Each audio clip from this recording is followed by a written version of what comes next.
I got a few. I got UConn. I just thought 7-1 was crazy for UCLA. Yeah, I got UCLA 10-1 beginning of the year. 7-1 was just crazy after the injury. Yeah.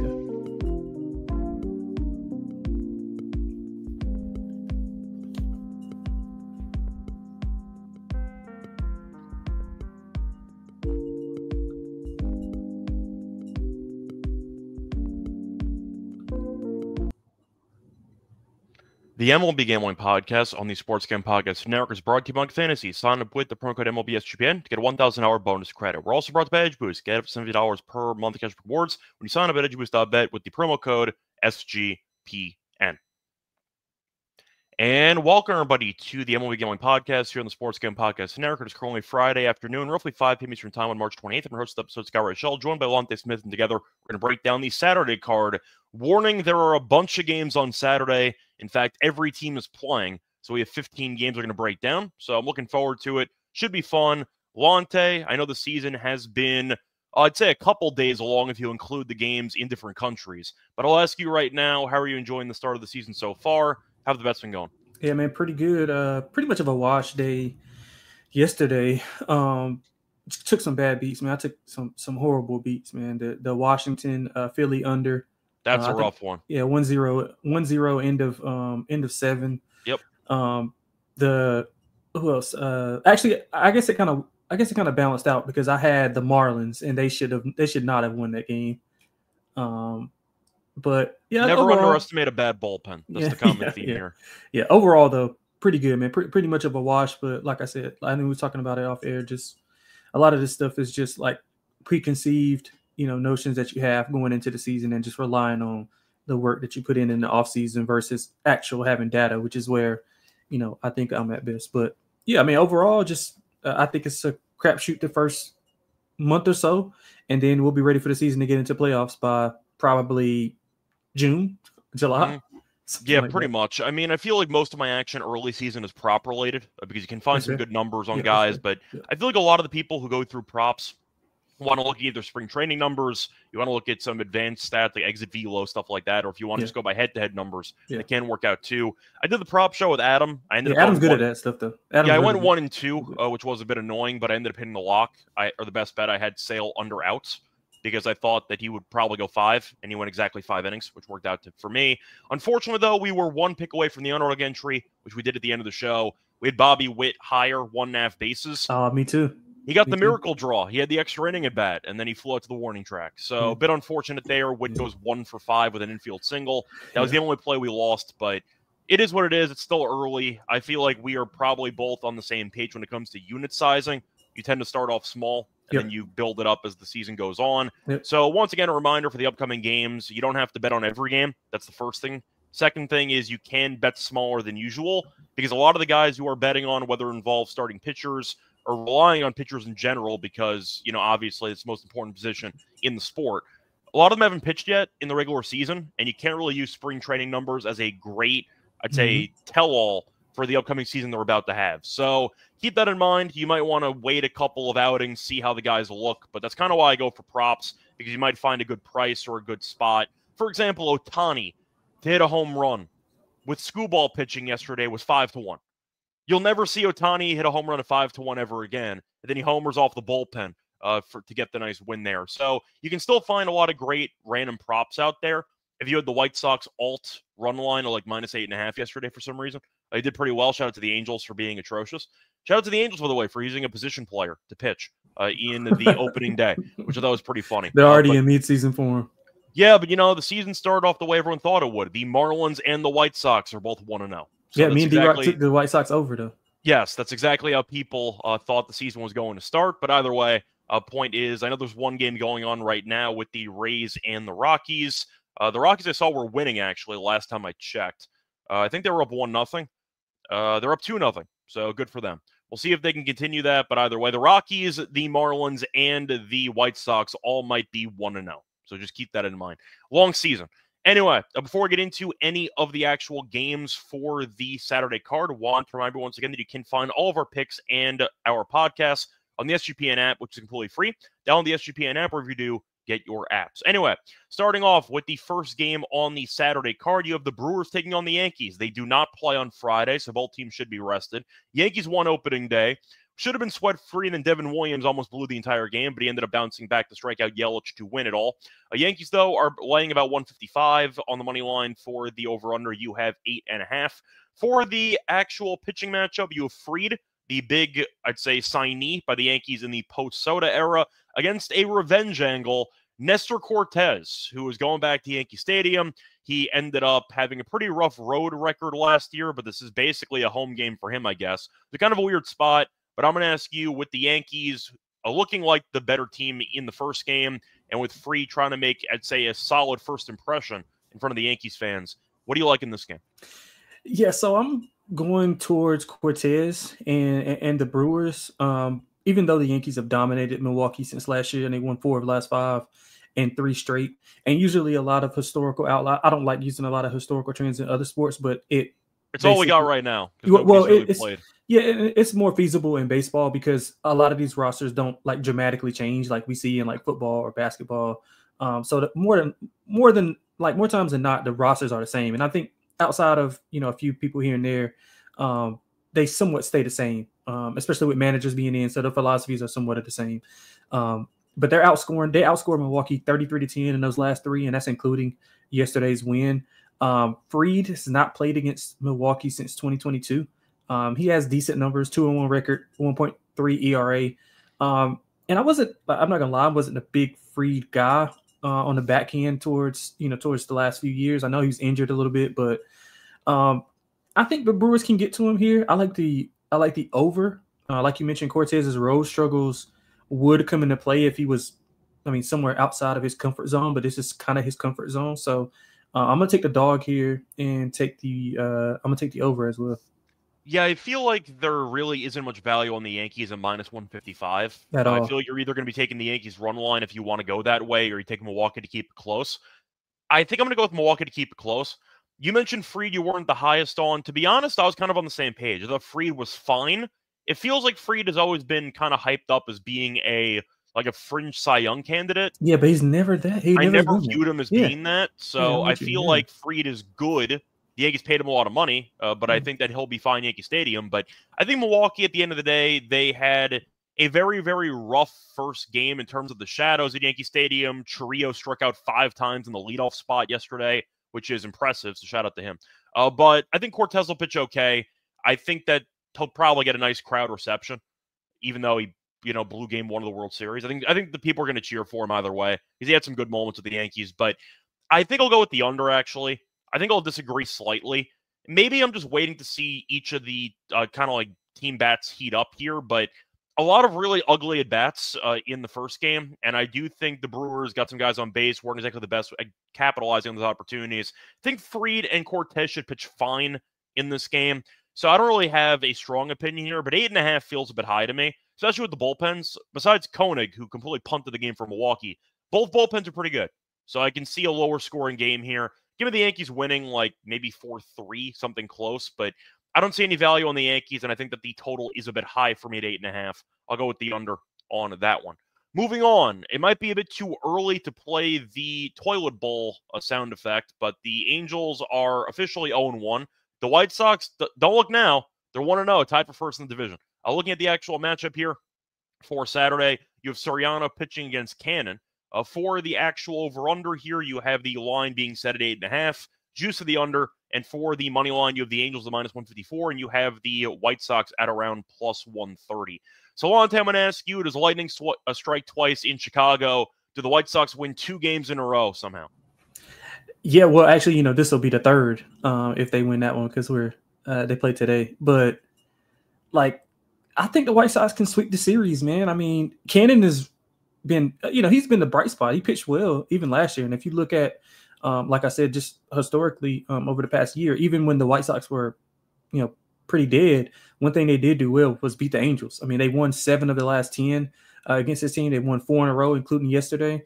Cannon was 2-0 versus the Angels last year, ERA of 2 on 3 hits combined. So I'm going to split a unit and go, half unit first 5 and then half unit full game. But I think the White Sox, the bat's gonna game. I mean, obviously it's like early on, but I mean offensively they look fine. It could be because they're playing against the Angels, but again, I mean they got them for a good series, so I think they can stay within that realm. Maybe not 8 runs. I think they scored 8 yesterday. Maybe not 8 runs, but I can definitely see a 5-2 type of game here. So I'm going with the White Sox first 5 and full game. Yeah, Soriano's kind of a weird case where I remember his home road splits were also pretty alarming last year, but it might just be based on the price. Yeah. Why would I ever lay 150 with the Angels? I understand Trout's playing and all, but if you want to lay 150 with the Yankees, okay, like, that team is still supposed to be pretty good this season. The Angels and the White Sox are both projected to be awful. The question is who's going to be worse. Probably the White Sox by the end of the year, but do I want to lay 150 with a garbage team? No, I really don't. The White Sox, I know this team's a laughing stock. I mean, last year was rock bottom if there was a rock bottom. But I do think the White Sox might start off decently at home. At the end of the day, you do have a West Coast team not playing on the West Coast and a team that I think we all agree is not talented at all. So I'm going to go with the White Sox for some pride. Crowd will be into it because the White Sox aren't officially out of everything yet. That'll be probably at the end of May. But I do think give it a few months. They'll be out. A few months, maybe a month and a half. But I think for the sake of the actual matchup, laying 150 and change with the Angels is just not something I ever want to do. So I'll go with the White Sox on the money line for the value. I just don't exactly see any value on the Angels whatsoever. Moving on to the for the total, I got really nothing. I'll go under, I guess, but I'm not going to bet that. I prefer the White Sox money line personally. Moving on to the next game, you have the Twins taking on the Cardinals. Now, for this game, you have a match between Ryan and Fetty. So Fetty Wap's on the mound. For the actual price, you have the Twins being favored on the road at around -115, -120. For the Cardinals, you have around -105. You have +102, though, on FanDuel. For the over-under, you have 7.5 with juice to the over. Now, the Cardinals did win the first game. I saw Arenado got a curtain call after he had a home run in the opening day after he was rumored to be traded for the entire offseason. But for the matchup here, you could argue both pitchers are kind of similar. But for the value, I'll go with the Cardinals. I feel like even though the Twins might be the better team, and I know that you were higher on the Twins than I was when we did the Manager of the Year breakdown, I just don't really want to be laying -120 with Minnesota on the road. I'd rather take the Cardinals at plus money. There's a +102 out there. Would you agree that Fetty and Ryan are pretty comparable? I agree. Yeah, so, I would put a slight lean to Fetty actually. So I think it's a coin flip. Fetty's arguably better, but if you're going to give me a coin flip matchup at plus money at home, I'll take the coin flip.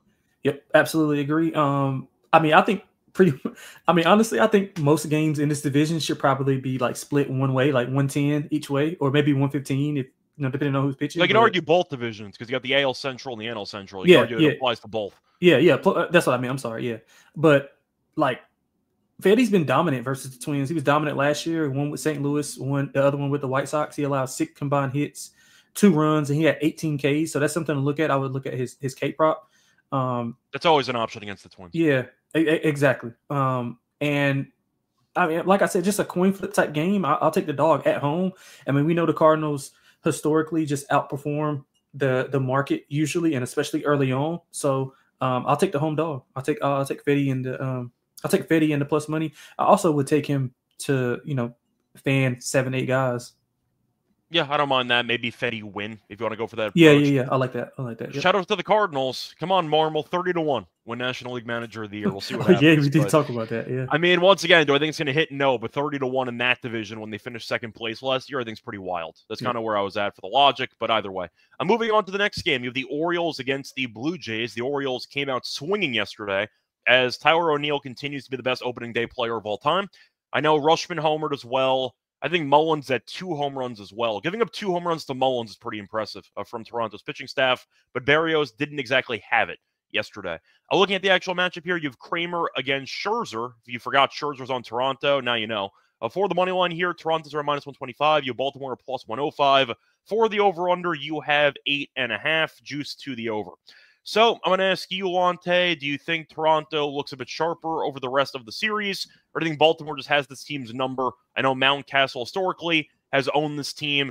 I don't think he did much yesterday, but everybody else contributed. Scherzer's kind of in a weird spot where he really didn't do much last year, and now he's in Toronto. And Baltimore's offense can still be dangerous. Kramer's been really, really up and down over the course of his career. Yeah. I'll go over in this game. Yeah. I think 8.5 is a bit low. I can see each team getting to 4.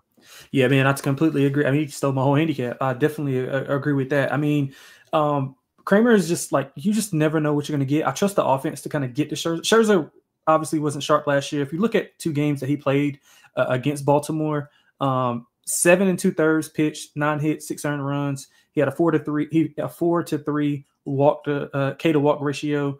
I mean, 7 of the last 10 meetings between these two have went over. 3 straight. This was including the opener, which was, I thought that the Orioles just jumped on them early, and then the Blue Jays kind of got deflated. They had a couple of chances to kind of pull within, a couple of runs, but they just couldn't capitalize with guys on base. But Berrios just gave up the big hit every time there was somebody on base. Yeah, basically. Exactly. And I think it'll be the opposite here. I think Kramer will be doing that. So I expect the Blue Jays bats to kind of come alive here. Scherzer, it's his first start, new team. He could pitch well, but I mean, I just trust the Orioles offense to kind of get at least, 3 or 4 runs here. So I like the over as well. Yeah, I think that once again, you could get there a couple ways. Kramer can get lit up. Wouldn't shock any of us. Scherzer too, though. Scherzer can too. Yeah. Both of them can be average. Yeah. And you throw in Toronto's bullpen at the equation, you get some fireworks. But yeah, absolutely. Yeah. I like the over in that one as my main thought there. Before we get into the remainder of the card for Saturday, one reminder once again, they're brought to you by DraftKings. If you want to bet on college basketball and March Mania, one thing is for sure, nothing's for sure. Upsets, buzzer beaters, blown 10-point leads in the last 3 minutes by Arkansas. Just thinking on top of my head here. Cinderella's advancing, top seeds going home early. Well, there's one thing that didn't happen. You have no Cinderellas left. But still, it's all going to happen. I bet the unexpected, every upset, every day with DraftKings Sportsbook. With a lot of betting, exclusive content, promos, and parlays, DraftKings is the ultimate college basketball destination for March. Also a great promo for your new customer. That's definitely a good thing for you. Because new DraftKings customers get bet $5, get $200 of bonus bets instantly. Bet the unexpected DraftKings Sportsbook with the code SGP when you sign up for your new account. Code SGP for new customers to get $200 of bonus. It's only when bet just $5 on DraftKings Sportsbook. The crown is yours. Gambling problem? Call 1-800-GAMBLER. In New York, call 877-8-HOPENY or text HOPENY 467-369. In Connecticut, help is available for problem gambling. Call 888-789-7777 or visit ccpg.org. Please play responsibly. On behalf of Boot Hill Casino and Resort in Kansas, 21 and over. Age and eligibility varies by jurisdiction. Void in Ontario. Bonus bets expire 168 hours after issuance. For additional terms and responsible gaming resources, see dkng.co/audio. We're also brought to you by Rhythm, because Rhythm is the home for AI picks and props. They're already off to a great start helping you dominate March Madness. You can also build your own model, which is easy to do and very profitable. They have models on NBA. They have golf and coming soon MLB. Sign up, though, for a free week trial, 7-day free trial, by going to the link sportsgamblingpodcast.com. So it's Rhythm, sportsgamblingpodcast.com/RATHMM. Welcome back, everyone, to the MLB Gambling Podcast. Finished breaking down the first couple games for the Saturday card. Time to move on into the next game. Looking at the matchup between the Phillies and the Nationals, I'd say one of the weirder games of opening day. For this one, you have Luzardo, who I'm sure a lot of people forgot was on Philly, against Irvin. Now, for this matchup, the Phillies are minus 160. The Nationals are plus 135. The over-under is around about 8.5, even money, or I should say minus 110 on both sides. So for this one, Irvin has been a pretty interesting option for the Nationals over the years. Luzardo's been a very sought-after prospect. He hasn't really panned out that much. He had a couple moments with the Marlins, but he was pretty up and down. I'll ask you for this one. I think I actually like the Nationals in this one, mainly based on Luzardo being extremely unpredictable and based on the Phillies laying a decent number here at around minus 150. It's kind of the same argument that we've run into when you have a lack of knowledge on all these teams and you're going to give me a questionable starter laying this big of a number. I'll take a shot with the underdog. The Nationals were definitely in the first game. The problem was their bullpen sucks, and Gore had 13 strikeouts, and it meant nothing. Yeah. So maybe Nationals first 5 for me. You? Yeah, I like the Nationals. I like the Nationals coming into the year. I mean, I think you got a lot of young talent. They just got to get some that bullpen, they got to get it situated. I mean, I know it's early, but that was somewhat of their Achilles heel last year as well. But I think they'll be in the mix late if they can get things patched up in that bullpen and get a couple guys to step up. But Irvin didn't necessarily pitch well last year versus Philly. 4.7 ERA in 3 games. 6 hits allowed per game. Luzardo he pitched extremely well while he was in Miami. 1.7 ERA in his last 3 versus Philly. But he did allow 4 home runs, 1 in every game. I think he allowed 2 in his last start versus them. So I'm going to go over. I think both teams will be able to score here. I don't really trust Luzardo. If I'm not mistaken, the Nats were okay against lefties, especially at home. So I'm going to go over here. I think we see some points. I think I agree. I think we see some runs, not points. I'm sorry. Yeah, that's why I'm kind of with you here. I'm going to go with the Nationals as a flyer play because I don't trust either option. But I think that Luzardo is a guy who we agree the stuff is there, which is the most cliche thing to say about a pitcher who hasn't figured it out yet, but his pitches are nice. It's the most cliche thing imaginable. But I do think that Luzardo is overvalued, in my opinion. So I am going to go with the over. Nationals team total over. I don't mind. I think that could be a good spot to maybe jump on Luzardo and maybe the Phillies bullpen. But you also want the Nationals bullpen involved because that's a really bad unit. So I agree with you about the over. I see runs in this matchup. I'm moving on to the next matchup. You have the Rockies against the Rays. They're actually playing right now. Rockies were up 2-0, I believe, in the 5th inning, last time I checked. For this one, for the pitching matchup, you have a matchup between Sanzatella and Littell. For the money line here, the Rays are favored at home. They are currently about -200. The Rockies are +180. For the over-under, you have 8.5 or 8 in some spots. So I like the under in this game. The Rockies, we know historically, are awful offensively on the road. The Rays are at home technically, even though it's a new ballpark for them playing in the Yankees spring training field, I believe.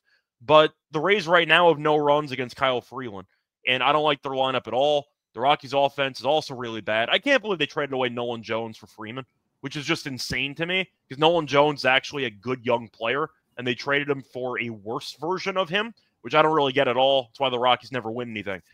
I like the under in this game. 8.5, that feels really high. Sanzatella, I know, hasn't pitched much because of injury over the last couple of years. I think he's fine. Littell's fine too, but I don't like either offense. So give me the under 8.5. Yeah, I prefer Littell over Sanzatella. But that I agree with.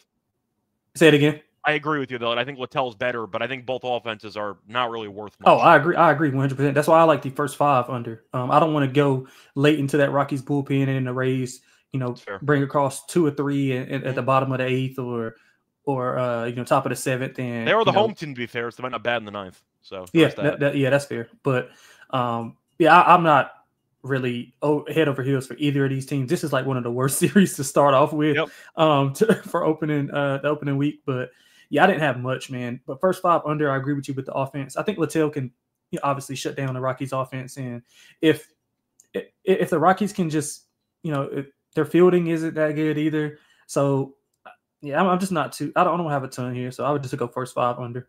We didn't really talk about it, but do you agree with me about the Nolan Jones thing? Because that's like one trade that I feel like people didn't really notice because a lot of people, unless you're in the weeds of baseball, haven't really watched Nolan Jones. But watching both him and Freeman, why the hell would you trade Jones for Freeman?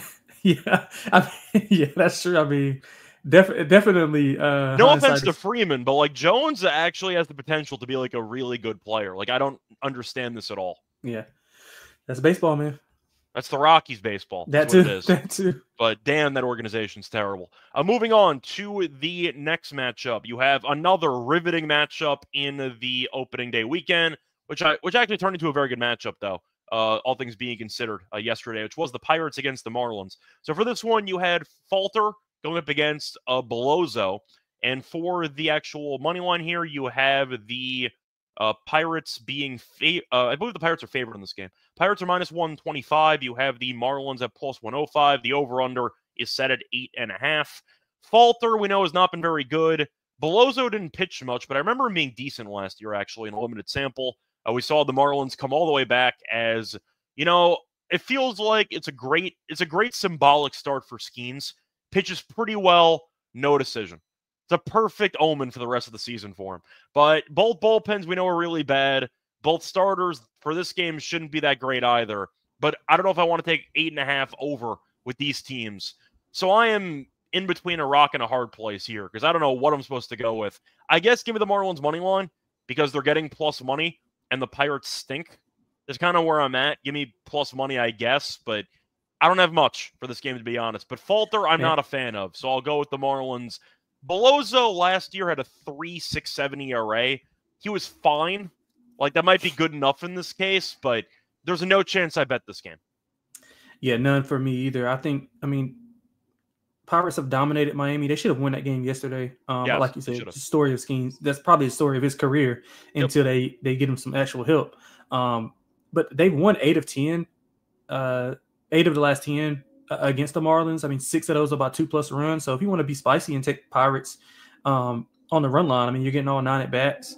Falter had 2 polar opposite starts last year versus Miami. He did win both, but he allowed 6 in one game and then 0 in another. So you kind of don't know what you're going to get with him. Belozo, like you mentioned, not enough sample size to kind of see what he really has. So this will be the first, I guess, inclination of what to expect going forward, or kind of get some more data on him.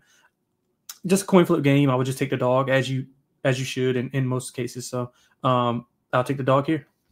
I do want to point out Falter last year was a lot worse on the road. He had an ERA of about 5 on the road, ERA of about 4 at home. So keep that in mind. Miami is a very pitchers-friendly ballpark, but you might be right. Like, Pittsburgh could smack this team. Either team could smack each other because these teams are terrible. But I think that for the value, I'll go with the plus money at home with, once again, a team that actually looked okay as the game went on. And I get to fade Pittsburgh's bullpen, which is pretty fun. On a side note, though, one takeaway from opening day. Even though Alcantara has been very solid in years past, he won a Cy Young, and I know that he looked pretty good for the most part yesterday. Look for stolen bases against Alcantara. The guy can't keep runners on. I think Pittsburgh stole like 4 bases yesterday. So keep that in mind. I know that Hayes had 2. I think Cruz had 1. Couple of stolen bases from a lot of guys from Pittsburgh. So keep that in mind for Alcantara moving forward. Not the best at holding runners for the remainder of the season. Moving on to the next game, you have what was one of the most fun games of opening day, the Giants against the Reds. For this one, you have Verlander. You probably forgot is on the Giants, but there he is against Lodolo. For the over-under in this game, you could find that total at around 8.5. And for the money line, you have the Reds at -125, basically, and you have the Giants at +105. I'll ask you, because Verlander, we know, is pretty up there in years, but we know that he is able to reinvent himself all the time. Lodolo, though, was injured for a lot of last year, but he's very, very good when he does end up playing. We saw the Reds' bullpen self-destruct. Shout out to Wilmer Flores, who had the big home run late. I'll ask you for this one. What do you like? Yeah, this is a fun series. This is one of the bad beats that I took, man. I had the Reds, and they had the game 1, and they let it go. Who was it? It was Mott who punted the entire game, I think? I think it was him. But yeah, I mean, the Giants have won 5 of the last 6 versus Cincinnati. Verlander did get rocked versus Cincinnati last year, 5 earned runs, 4 walks, and 8 hits in his only start. Lodolo, no, he didn't pitch well in his last meeting, but like you said, I kind of like him, and I tend to like this Reds team a lot more. They get me. The Reds get me every year. The Blue Jays get me every year. They didn't get me this year though, but like I probably buy in on the Reds sometime or another.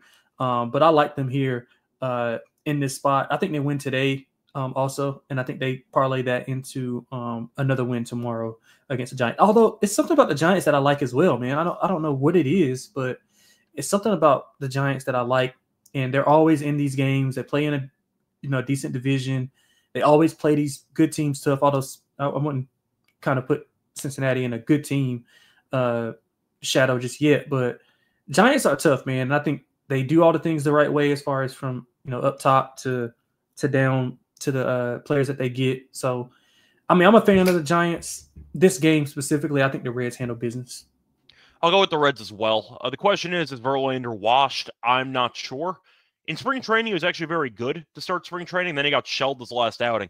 Faced off against the Diamondbacks, ended up giving up 5 earned runs in 5 innings. So he was very good before that, and then he kind of hit a wall. So not exactly the ballpark you want to be in Cincinnati when I question if you are completely cooked or not. Give me Cincinnati, though. I like Lodolo. I'll go first 5 because I really am terrified of that Reds bullpen, which I think is awful. So give me the Lodolo versus Verlander matchup exclusively. Give me the Reds in the first 5 in that one. Moving on to the next matchup, you have the Guardians against the Royals, which I think was the only opening day game to go to extras, I think. For this matchup, though, you have Gavin Williams taking on Lugo. For the money line, the Royals are -125. The Guardians are +105. And for the over-under in this game, you have it being set at around 8.5. First glance, I like the under. Lugo, I thought, was good last year. I think that Gavin Williams has been pretty up and down, but I think that he can pitch well. Kansas City's offense really didn't do much besides the Pascatino 3-run homer and they ended up having a nice comeback in the ninth inning as Clase punted the game. But they didn't do much offensively. I think Lugo's fine. I think that he has been a pretty good signing for Kansas City, an underrated signing for them. I think 8.5 is too high. I'll go with the under. You? What do you like? Yeah, I don't really disagree. I mean, I think this is a coin flip series, as it always is. And yes. The series is typically, a coin flip series, and I essentially just take the dog in the series. I mean, Lugo has been dominant over his last 2 starts versus them, 1 earned run in 13 innings pitched. So familiarity there. I do think the total is a little bit high. I want to go first 5 under as well. The Royals they're typically top heavy. I mean, the bottom of their lineup doesn't do a ton for me. So if they don't get it at the top of their lineup from 1 to 4, then it's kind of tough to get. So I want to go first 5 under, thinking that Lugo can shut down that Cleveland offense. And then the Guardians are just, they play good defense. They want to get to the bullpen and let those guys do their work. So I think they'll be fine. I think we see like a 2-1 type of game after 5. Yeah, so to point out Gavin Williams' numbers last year, 3-10, 4.86 ERA, but he was 0-7 at home with a 6.55 ERA. On the road, he was 3-3 with a 3.56 ERA. Pitched against Kansas City twice, 12 innings, 2.25 ERA. So you mentioned Lugo's numbers against Cleveland. I think both pitchers go well here. I'll go with the under in this game as a result. Moving on to the next game, you have the Red Sox against the Rangers, another fun opening day game where Abreu had 2 home runs, including the go-ahead shot in the 9th inning. Buehler, though, you might have forgotten he's on the Red Sox. Yes, he is. Taking on Male, well, you might have forgotten is actually healthy for once. For the actual money line for this game, you have the Rangers as the home favorite. It's basically a -110 apiece, but I know FanDuel does have -120 on the Rangers. For the Red Sox, +102 on FanDuel. For the over-under, you do have the line being set at 9. Buehler wasn't really good at all last year, but then he had a nice run there mid-postseason as he was able to get the final out for the Dodgers to win the World Series. Very good against the Yankees in the World Series. Molly, though, I think is okay. He's never healthy, so it's tough to really evaluate him. But the Red Sox getting plus money at 1 book is good enough for me. I don't see much separating these pitchers, and I think you're looking at the Red Sox having a solid lineup. I know that I like this team to make the playoffs. I like the Rangers too, but I do think the Red Sox did a very good job this offseason. I would probably give the Red Sox the edge in the bullpen. Yeah. Probably. Yeah, I would. So give me the Red Sox at plus money. Yeah, I mean, both this is like an NCAA tournament game that you want to bet the mid-major and the kind of ascending high major team, and they put them against each other, kind of like VCU and BYU. I didn't want to bet against either of these teams, man. But if you're forcing me to, again, I mean, same scenario. When it's close, flip a coin and take the dog. Red Sox. That was a really good game yesterday as well between those two. I mean, Endeavors didn't play well at all. I don't think the top of their lineup played well. I think Abreu carried the entire team. Yeah, he did. So I think they'll get that fixed today as well. I can see an over as well. I can see both offenses kind of getting things going. They kind of got going late in this game as a whole. So I'll take the over and the dog. Take Boston and the over. Yeah, I thought about the over as well. I don't really trust Buehler and Molly. I'm not really a big fan of either. So give me the over in that one as well. But I do think that Boston has. Is Buehler going to have the red glove? That's a great question. Remains to be seen. You might want to live bet it depending on what glove he uses. But Right. yeah, I think the Red Sox, once again, if you're asking me to compare these teams, I think the Red Sox are better. So I'll go with the Red Sox at plus money. Moving on to the next game, the Mets taking on the Astros. For this one, you have Canning, who you probably forgot is on the Mets, against Arrighetti. Palms are sweaty, Arrighetti. So for the actual money line here, the Astros are the favorites at home at -120, -125. For the over-under, you have 9 or 8.5 in some spots. We saw Soto strike out as the go-ahead runner yesterday. We saw Clay Holmes look like a converted reliever to a starter because he walked, I think it was like 3 or 4 guys. He didn't exactly pitch well. And Framber was great for the entire outing. But for this matchup, the Mets, you could argue, are better on paper, but I do think Arrighetti is the better pitcher in this game. I think Canning, after last year, I got to see if he's going to do anything. Last year, he was 6-13 with a 5.19 ERA. On the road last year, Canning had a record on the road of 0-10 with a 6.06 ERA. 0-10 on the road. Give me the Astros minus 120, minus 125. You? Yeah, I think the Astros too short. I mean, we got the significantly better pitcher in my view. Canning allows a decent amount of contact. I mean, if you look at you read off the numbers, but just specifically versus the Astros, he allowed 18 hits in 3 starts versus them last year. Yeah. Houston, better overall team. We got the better pitcher at home in a ballpark that they don't regularly lose at. I mean, the Mets, I expect the offense to get things going, but like I can't go with Canning over Arrighetti right now. I mean, and I think me and you both chronicled that, Arrighetti was bad and then he was really good and then he was like, okay. And then he kind of went back to bad. I pulled the 180 on Arrighetti. I roasted him for the last year because I kept fading him. Keep going, like, watch this prospect, and he give up 5 runs in 3 innings. Right. And then he settled down and he watched him against Philly. He struck out like 14 guys in like 8 innings against Philly. And I'm like, this guy actually might be really good. Yeah. And he went a stretch in the middle of the year. I think where he was like allowed 2 or less in like 9 straight. So he was like really dealing. So I'm gonna split a unit, Houston first 5 and then Houston full game. But I think 125 is short. I think I have it at like 145. So yeah, I remember a good joke though. He had that great run. I think it was like a 2 month straight of just pitching gems, and then he gave up like 9 runs in 1 inning. Yeah, I remember that. Do you want to guess who had money on Arrighetti in the Astros in that game? This guy. Yeah. I watched it. I put the game on 9 runs in the first inning for Cincinnati. I remember that. Who was that against? It was against that Cincinnati. The Braves? Oh, Cincinnati. Yes, Cincinnati. Okay. I remember watching it because I had money on it, and I just watched the Reds bat around like a time and a half in the first inning. So, Arrighetti and I have a mixed relationship, but I will point out he was definitely better. And I saw the vision that the Astros had over the course of the last season. But Canning, we forgot to also mention, I know you brought it up, facing off against them a couple times last year. He was with the Angels. The Astros have seen him a lot. They have about 96 career plate appearances against them. 307 batting average, a 365 on base. So they've seen him a lot. They've done well against them. I think it's a very good matchup for the Astros personally. So I'll go with Houston in this one. Moving on to the next game, you have the Braves against the Padres. So for this one, you have the Braves using they have Schwellenbach on the mound for this one. For the Padres, you have Randy Vasquez. For the money line, Braves are minus 150. Padres are plus 125. For the over-under, you have that being set at around 8 flat. Now, Schwellenbach's a young pitcher, but there is promise there. We saw it last year. Vasquez is, I think we'd agree, fine. I don't think he's great, but I think he's okay. I think the Braves do have the better pitcher in this matchup. But I'll ask you for this one, do you want to lay 150 with Atlanta? I don't want to lay 150 with them, but I do think that they are the side to play. I mean, a lot of people that I respect, I think Adam maybe as well. I think I was maybe reading the write-up. They put Schwellenbach for Cy Young. They got some Cy Young tickets on Schwellenbach. A lot of guys. Yeah, so, and he was dominant in his only start versus San Diego. I mean, 7 innings pitched, 1 earned run.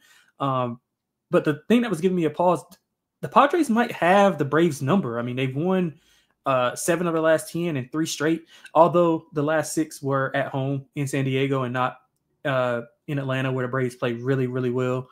But in this specific matchup, man, I mean, 150 is right on my, it's right on my cutoff spot, but the Braves are just so good. And I think the pitching matchup of Schwellenbach and Vasquez is kind of like, it's kind of warranted that he's 150. You're going to get all 9 at bat. So I would go on the run line just without laying that juice. Or maybe you want to go, I know people who bet soccer, you can go the -1 and, get a push if they win by 1. But yeah, I think that Schwellenbach and the Braves are the side here.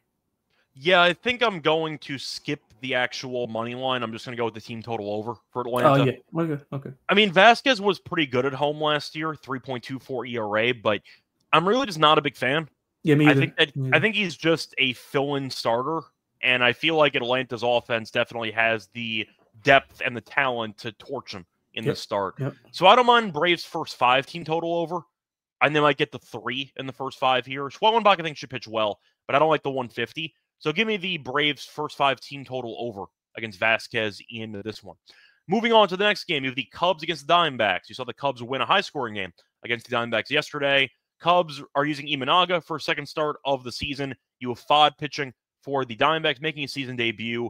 For the money line, the Cubs are around -1. The Diamondbacks are -120. The Cubs are +100 or +104. For the over-under, you have the total at 8.5. Now, Imanaga, we saw pitch, gave up no runs. Then they pulled him, and the Cubs bullpen fell apart against the Dodgers.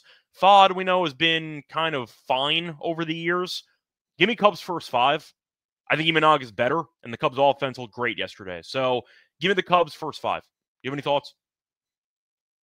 Oh, my bad. I'm sorry. I was on mute. Okay. I like Imanaga a lot, man. I really do. Yeah, he didn't play well in the series overseas, but I think he did. He gave up like no hits. The bullpen came in. Yeah, I'm sorry. The Cubs didn't play. The Cubs didn't play well for him. I'm sorry. Yeah, the Cubs didn't play well for him. But this is 2 teams that I like. I'm a little lower on the Cubs than the consensus, but I do like them. I just don't think that they were warranted to be the division favorite. And I do think that Arizona is a World Series contender, to be honest with you. I really think they're that good, but I just don't trust Spot. I mean, he was okay. He pitched okay against Arizona last year. 2 earned runs combined in 2 starts, 7 innings pitched in both games. A little bit of luck there, but I mean the Cubs lineup is a little bit better here. Better pitcher. Don't trust Spot at all. So I'm going to take Imanaga as well. I like the first 5 angle. He was money in the first 5 all year last year, so can't go wrong with that.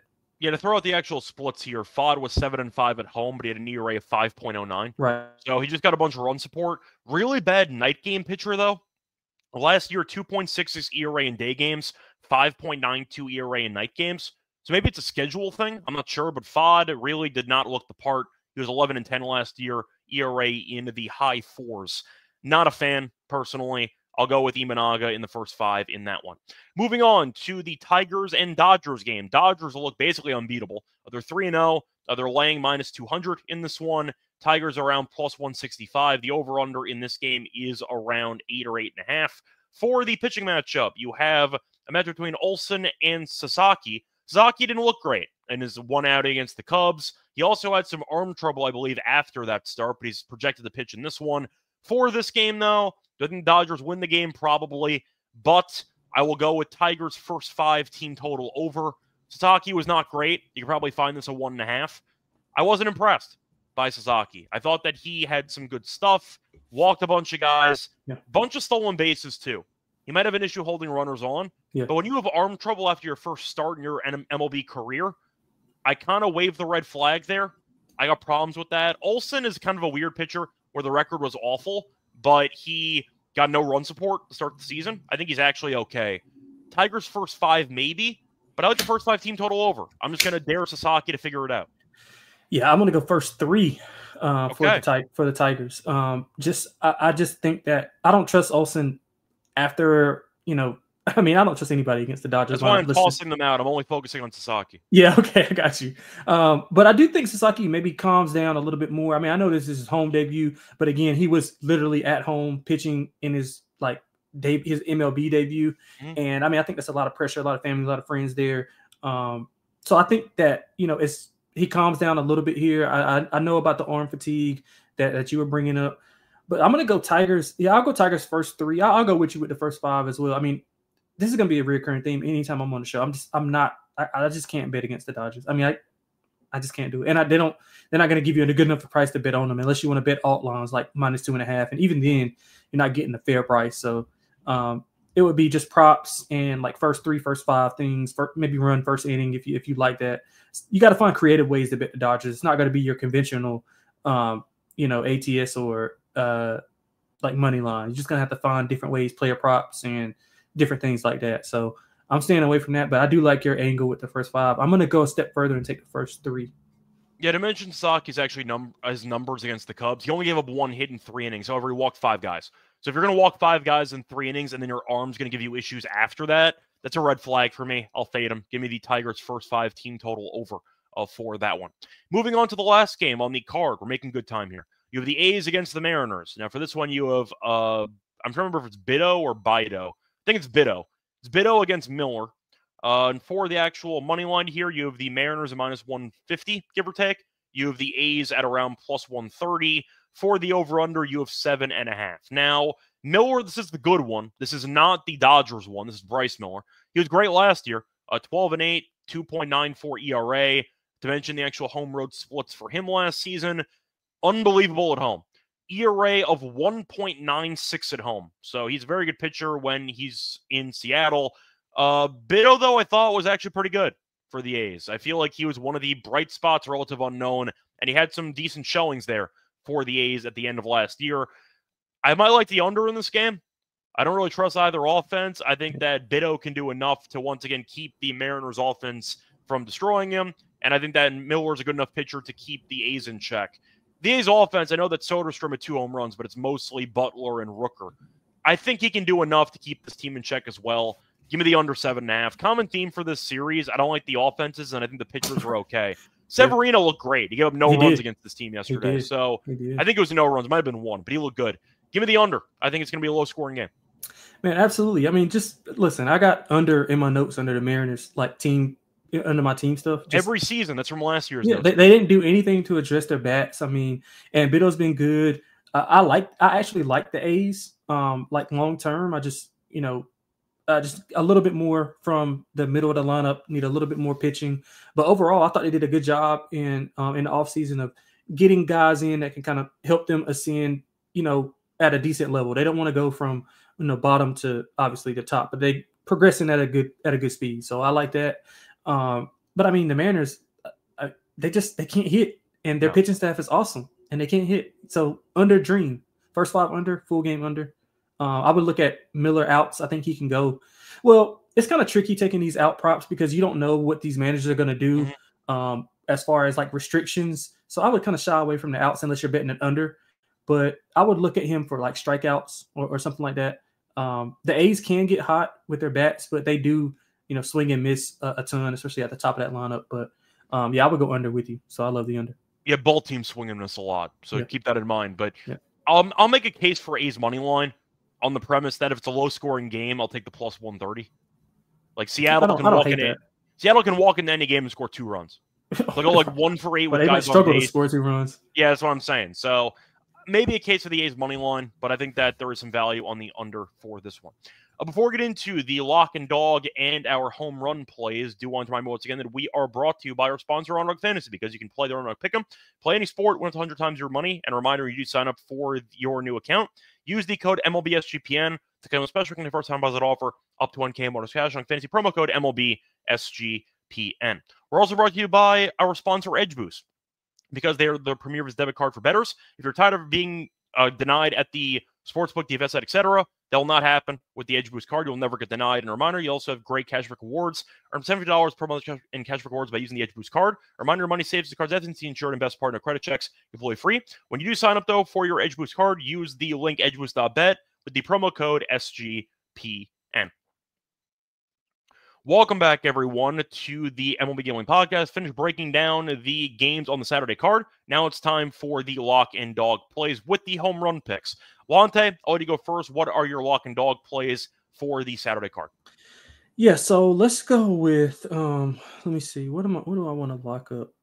Let's lock up that under 7.5 that we just talked about with the Mariners and the A's. I mean, we just literally went over it, so I don't need to regurgitate it. 2 pretty decent pitcher. Well, actually, the Mariners, really good pitcher. Bido, decent pitcher. Don't trust either offense. So under 7.5. For the dog, I'm trying to find something that's pretty. It's not a ton of big dogs here. Let's go with the White Sox plus 134. Like Cannon. We talked about him, and also look at the first 5. If you want to split a unit and go first 5, if you don't trust the bullpen, to kind of keep Cannon away from getting a win. You want to split a unit and go half on the first 5, half full game. I don't mind that, but I'll put a full unit on the full game. Plus 135 for the Chicago White Sox. Can't believe I'm saying that in my first bet on the MLB podcast. If we're going to take him at some point, might as well do it early in the season. That's fair. That is fair. So there you go.